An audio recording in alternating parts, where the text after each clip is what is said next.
السلام علیکم اسٹوڈینٹس، میں ڈاکٹر حسیبہ خاتون، lecturer from Marwari college, subject Urdu. آج ہم لوگ جانیں گے چیکھف کون تھے۔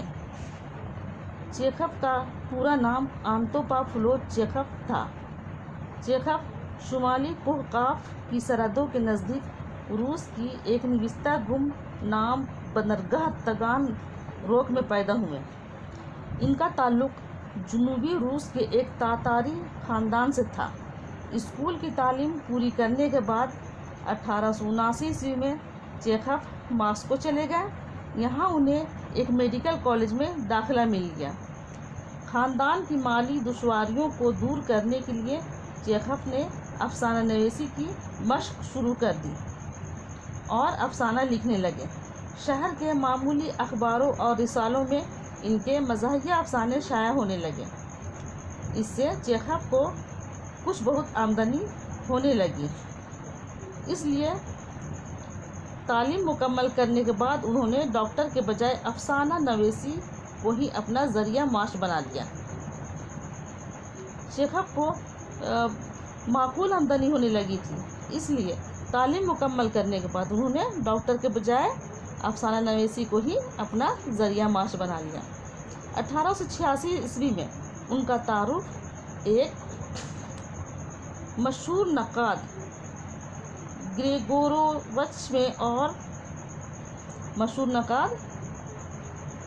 گریگورووچ اور ماسکو کے سب سے بڑے اخبار کے ایڈیٹر سوورن سے ہو گیا۔ ان دونوں کی سرپرستی کی بدولت روس کی ادبی دنیا میں چیکھف کو ایک خاص حیثیت حاصل ہو گئی۔ جب سوورن کے اخبار میں ان کے افسانہ شائع ہونے لگے تو انہوں نے مزاحیہ افسانے لکھنا چھوڑ دیا۔ جب سوورن کے اخبار میں ان کے افسانے شائع ہونے لگے تو انہوں نے مزاحیہ افسانے لکھنا چھوڑ دیا۔ ان کے افسانوں میں وہ خاص تحریر آمیز رنگ پیدا ہو گیا تھا جو ان کے امتیازی صفت ہے۔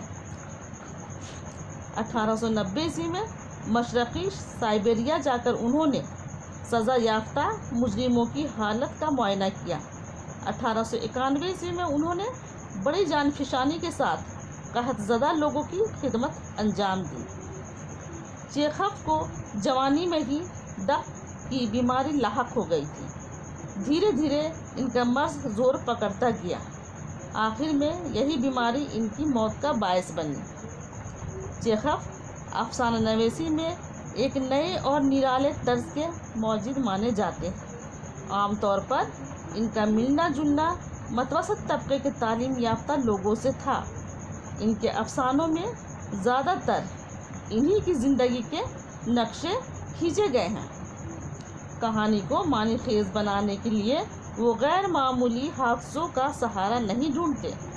ان کے افسانے سیدھی سادی حقیقت کی بدولت لطیف اور دلکش ہو جاتے ہیں۔ چیکھف کی زندگی ہی میں ان کے اکثر افسانوں اور ڈراموں کا کئی زبانوں میں ترجمہ ہو چکا تھا۔ اردو زبان میں بھی چیکھف کے بہت سے افسانوں اور ڈراموں کے ترجمے ہو چکے ہیں۔ چیکھف کا شمار افسانے کی صنف کے سب سے ممتاز نمائندوں میں کیا جاتا ہے۔ چیکھف کا شمار افسانے کی صنف کے سب سے ممتاز نمائندوں میں کیا جاتا ہے۔ اس نے اس فن میں عالم کی شہرت حاصل کی ہے۔ مشرق و مغرب کی زبانوں کے کئی ادیب چیکھف کے اسلوب کی تقلید کرتے ہیں اور چیکھف کے افسانوں سے روشنی حاصل کرتے ہیں۔ تو اسٹوڈینٹس، آپ لوگ سمجھ گئے کہ چیکھف کون تھے۔ چیکھف کی زندگی کے بارے میں ہم لوگ جان گئے۔ امید ہے کہ سمجھ گئے ہوں گے آپ لوگ۔ آج کے لیے اتنا ہی، باقی نیکسٹ کلاس میں۔ اللہ حافظ۔